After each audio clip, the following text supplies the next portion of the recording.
Welcome, everyone. Today we are diving deep into the absolute end game of World War II in Europe.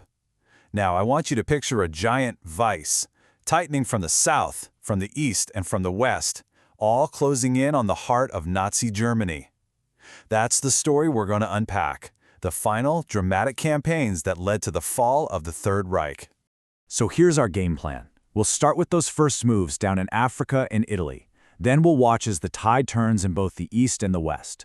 We'll cover Germany's last-ditch offensive, the truly horrifying discovery of the Holocaust, and finally, victory in Europe. It is an absolutely gripping story of strategy, sacrifice, and the relentless drive for liberation. All right, let's jump in. Section 1, the opening moves. So America's industrial might is finally in the fight, and the Allies have this huge decision to make. Where in the world do we strike first? And believe me, this was not just some tactical choice. The entire direction of the war was hanging in the balance. And this slide, wow, it lays out the debate perfectly.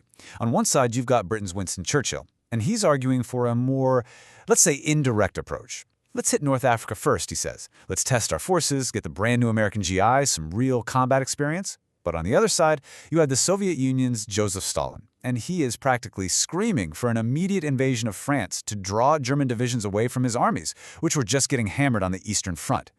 Two powerful allies with two very, very different priorities. Well, in the end, President Roosevelt sided with Churchill. So, American troops, led by this up-and-coming general named Dwight D. Eisenhower, they ship out to North Africa. There, they team up with the British to face off against the legendary Desert Fox, Erwin Rommel. At the critical Battle of El Alamein, they managed to halt the German advance, save the vital Suez Canal, and began that long, tough process of pushing the German Afrika Korps right off the continent. And here's why that was so important. Securing North Africa wasn't just about controlling the Mediterranean. No, it was about creating a springboard. As Churchill famously put it, the Allies were now perfectly positioned to attack the soft underbelly of Axis-controlled Europe, Italy. Led by the famously aggressive General George S. Patton, Allied forces stormed Sicily and began the slow, painful slog up the Italian mainland. Now, the invasion actually toppled Mussolini from power, and the new Italian government surrendered. But Hitler, he wasn't letting go. He poured German troops into Italy, turning the campaign into a brutal, bloody grind. It would take a full year of incredibly hard fighting before the Allies triumphantly entered Rome in June of 1944. Okay, on to part 2. Because while the Allies were inching their way through Italy, something truly monumental was happening on the Eastern Front. We're talking about a battle that would prove to be the beginning of the end for Hitler's ambitions. By 1942, the German army had pushed deep into Soviet territory, all the way to the city that bore Stalin's name, Stalingrad.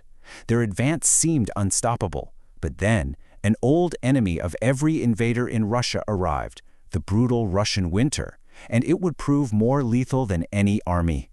Blinded by his own ego, Hitler forbade any retreat. He ordered his Sixth Army to hold Stalingrad no matter the cost. But his men were trapped, they were freezing, they were starving.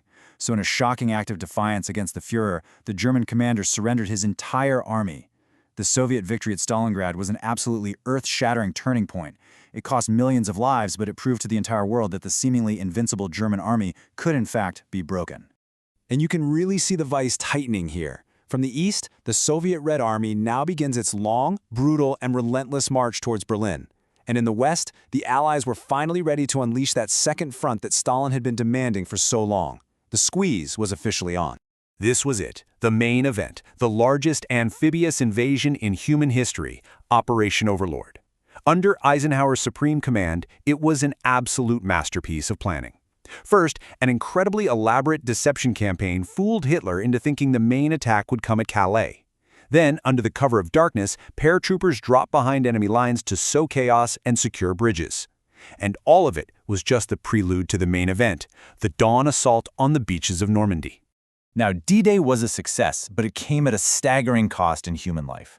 After securing a foothold, Allied troops under commanders like the American General Omar Bradley began the breakout. And by August 25th, they had achieved a massive, symbolic victory, the liberation of Paris. After 4 long years of Nazi occupation, the French capital was free, and for millions of people, the end of the war finally seemed like it was within reach.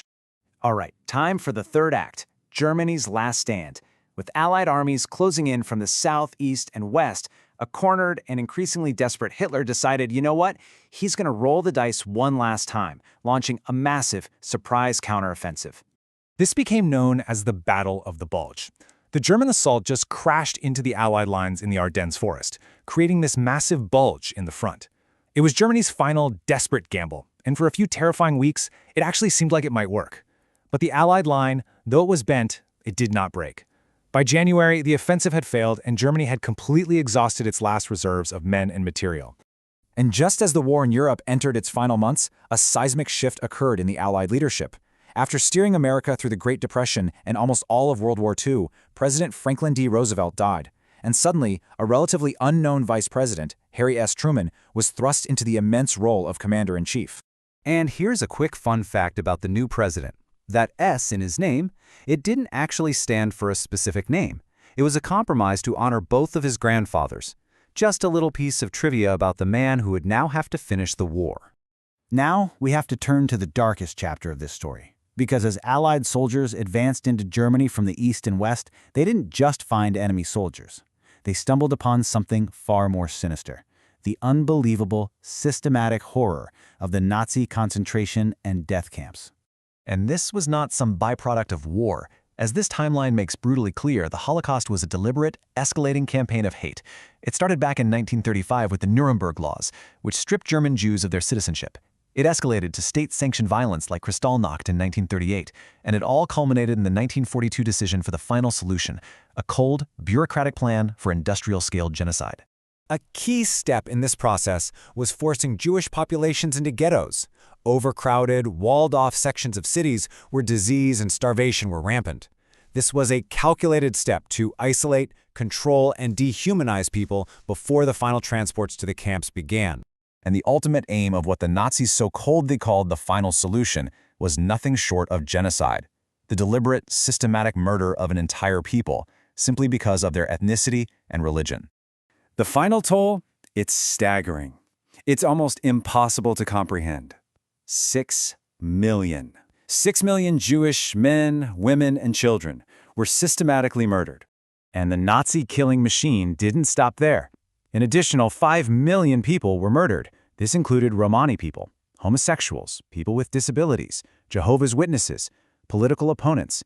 Anyone who did not fit into Hitler's hateful and twisted vision of a master race was deemed unworthy of life. And so we arrive at our final section, Victory in Europe, with the unspeakable truth of the Holocaust being revealed to a horrified world, and with Allied armies racing towards Berlin from all sides, the so-called Thousand-Year Reich entered its final days. As Soviet soldiers fought street to street through the ruins of Berlin, Adolf Hitler committed suicide in his underground bunker on April 30th.